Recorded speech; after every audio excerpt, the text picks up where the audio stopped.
देखिए, जब चुनाव होता है तो चुनाव के समय जो प्रचार होता है तो कोई पार्टी अपने पैसों से चुनाव का प्रचार नहीं करती। वो सारा खर्चा चंदों के पैसों से होता है। और चंदा कौन देता है उनको? चंदा देती है बड़े बड़े बिजनेसमैन, बड़े बड़े लोग पैसा देते हैं। और वही लोग सरकार को, पार्टियों को चुनाव लड़ने के लिए चंदा देती है। अब असल में होता क्या है, उन चंदों के पैसों से सरकार, पार्टियां चुनाव लड़ती है, प्रचार करती है, खर्च करती है। लेकिन उन चंदों के पैसों से जो चंदा देते हैं उनको क्या फ़ायदा होता है? क्या आपको पता है? देखिए, जब चुनाव हो जाने के बाद जो भी पार्टी जीतती है तो जिन जिन लोगों ने उन पार्टी को चंदा दिया होता है, अब वो उनकी वसूली करते हैं। वसूली किस तरह? उनको जो भी कोई चीज़ कहीं पर ज़मीन चाहिए किसी प्रोजेक्ट के लिए, या अपने प्रोडक्ट को मार्केट में महंगे दामों में बेचने के लिए, और भी बहुत सारी चीज़ें, सरकार उसको अब उनसे अब एक्स्ट्रा पैसे कुछ नहीं ले सकती और उनको वो सारी सुविधाएं वो फ्री में दे देती है। फ्री में तो नहीं, पर उनसे मतलब जो लागत मूल्य है उससे कम दाम में उनको उनका वो काम कर देती है। क्योंकि चुनाव में वो उनका चंदा देने का मेन मकसद, इरादा ही यही है। और उसके बाद चुनाव के बाद बेतहाशा महंगाई बढ़ जाती है। जो जो चंदा देते हैं वो अपने मार्केट में प्रोडक्ट की दामें बढ़ा देते हैं, रेट बढ़ा देते हैं, और सरकार उनको कुछ नहीं बोलती। और चुनाव के बाद सारी वो महंगाई का भार आम जनता पर पड़ जाता है। इसलिए इस चुनाव की प्रक्रिया को सरल और सहज करना चाहिए, जिससे आम जनता पर महंगाई का भार ना बढ़े। और चुनाव पर इतना खर्च करने की क्या ज़रूरत है प्रचार करने की? और चुनाव की एकदम सिंपल सरल प्रक्रिया, आप फ़ोन पर ही वोटिंग दे दो। फ़ोन पर OTP से लाखों रुपया एक जगह से दूसरी जगह शेयर कर भेज सकते हैं। तो क्या फ़ोन पर वोटिंग के जरिए वोटिंग नहीं हो सकती? ये असल में ये चीज़ें सरकार को इन चीज़ों पर गौर करना चाहिए। और क्योंकि ये चीज़ें बदलने से ही हमारा देश बदलेगा और देश आगे बढ़ेगा।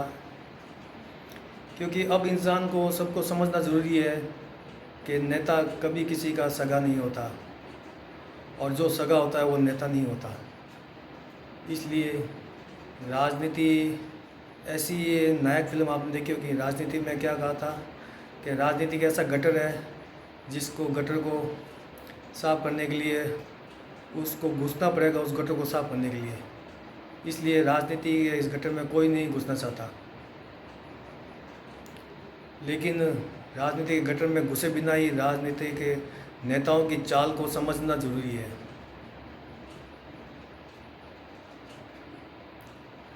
जैसा कि मैंने आपको कहा था कि भगत सिंह ने अंग्रेज़ों की ग़ुलामी से तो आज़ादी दिला दी थी, पर असल में अब हम जैसे लोग ही हमारे देश पर राज कर रहे हैं। अब हम आपस में बट गए हैं कि हमें अब लड़ना किसके खिलाफ़ है। क्योंकि अंग्रेज़ जब थे तब तो हमें पता था कि हमें उनके खिलाफ़ लड़ना है, लेकिन अब हम आपस में बट चुके हैं। कोई जातिवाद पर राजनीति कर रहा है, कोई महंगाई पर राजनीति कर रहा है, कोई अपने समाज अलग अलग 50 तरह की तो जातें हो गई है। वो कहता मैं उस जाति का नेता, वो कहता मैं उस जाति का नेता, सब अपनी जाति के नेताओं को सत्ता में लाना चाहते हैं। इस चक्कर में हम अपने असली मकसद और मुद्दे को भूल चुके हैं कि हमें असल में जातिवाद से निकलकर, भेदभाव से निकलकर, भगवान राम ने खुद ने क्या कहा था? जाति के मज़हब को, भेदभाव को नहीं माना था। सबरी के झूठे पेड़ खाए थे। अब बताइए, सबरी एक दूसरे लोग कोई होते तो वो कहता है कि नहीं उसका नहीं खाना है। लेकिन भगवान राम ने हमको शिक्षा दी है, हम उसी शिक्षा को भूल गए। इसलिए हमें जाति के भेदभाव में ना पड़कर हमें अपने असली मकसद और असली मुद्दे को आगे बढ़ाना है, हमारे देश को आगे बढ़ाना है।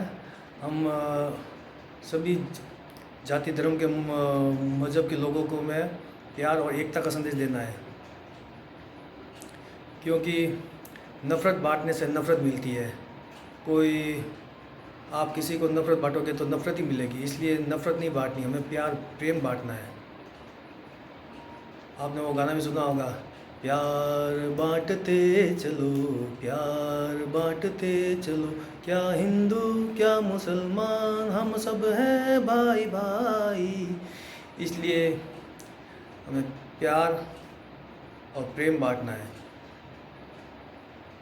अब हम सबको जागना होगा और समझना होगा कि नेता अपना स्वार्थ और अपना हित साधता है, इसलिए हम सबको एकजुट एक होना होगा। एक छोटी सी एक शायरी, उस पर कविता आपको कह देता हूँ। अब जाग उठा इंसान है, अब नहीं ये सोने वाला। अब जाग उठा इंसान है, अब नहीं ये सोने वाला। रगों में जो लहू है इस मिट्टी का, वो रंग नहीं बदलने वाला।